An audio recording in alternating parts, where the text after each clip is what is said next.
à toutes et à tous, ou rebonjour pour celles ou ceux d'entre vous qui auront vu déjà la première publication de la journée. Je vous présente cette fois-ci la troisième carte réalisée avec la box Carterie Scrap du mois de novembre, partout en colle bien sûr. À l'heure où je vous parle, il reste une box du mois de novembre disponible. Alors, à bon entendeur, allez, je vous montre toutes les étapes de fabrication de cette carte. Pas de souci, c'est très simple. On y va. Dans un premier temps, je choisis la feuille de papier avec les sapins sur fond un petit peu jaune et la chute de ma feuille à rayures roses de la carte précédente. Je prends également la moitié d'une feuille rose vif, unie, que je plie en deux pour faire ma base de carte, et je prends un morceau du papier écru. Alors je sais, le mien est un petit peu plus foncé parce que, vous me pardonnerez, j'ai pris dans mes chutes au lieu de prendre dans la box. Ça ne change pas grand chose, si vous faites avec celui de la box, ça sera très joli aussi. Et donc sur ce papier, j'ai pris une bande de 5 cm de large, et j'ai réalisé une perforatrice de bordure Martha Stewart dentelle, voilà, pour avoir cette petite ceinture très jolie au milieu de ma carte. Donc vous pouvez voir tout de suite que j'ai collé la chute de papier rayée rose en bas de la feuille sapin. J'avais quand même recoupé un petit peu ces feuilles, elles font 15,24 cm à la base, je les ai recoupées à 14,9 pour que quand on les aura collées sur la base de carte rose, eh bien on voit toujours le rose autour de notre fond de carte. Alors, on continue. Donc, j'ai collé ma bande à dentelle pour cacher la transition, enfin pour faire la transition entre les deux papiers. Donc j'ai simplement mis un filet de colle au milieu.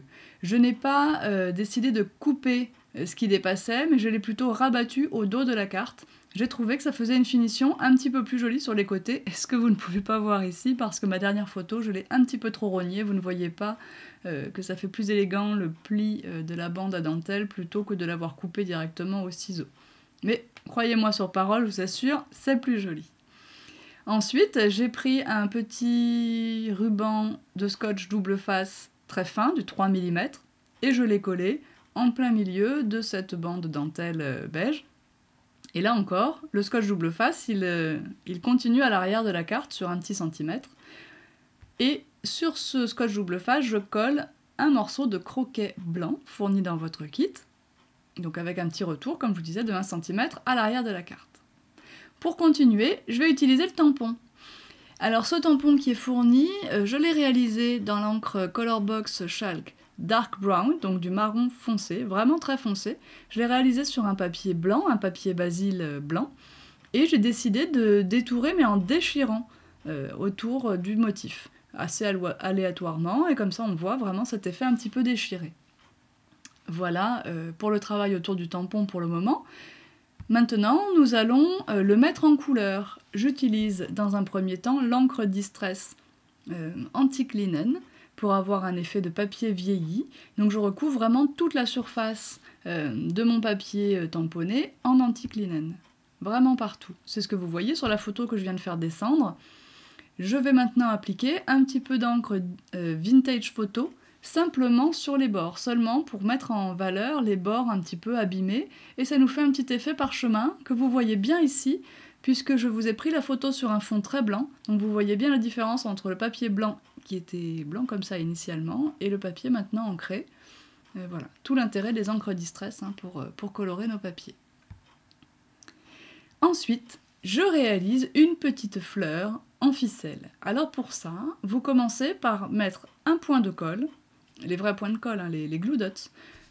Vous pouvez aussi le faire à la colle à chaud, hein, pourquoi pas. Moi j'ai collé un point de colle sur mon tapis non adhérent en téflon, et sur ce point de colle, je colle le départ de ma ficelle.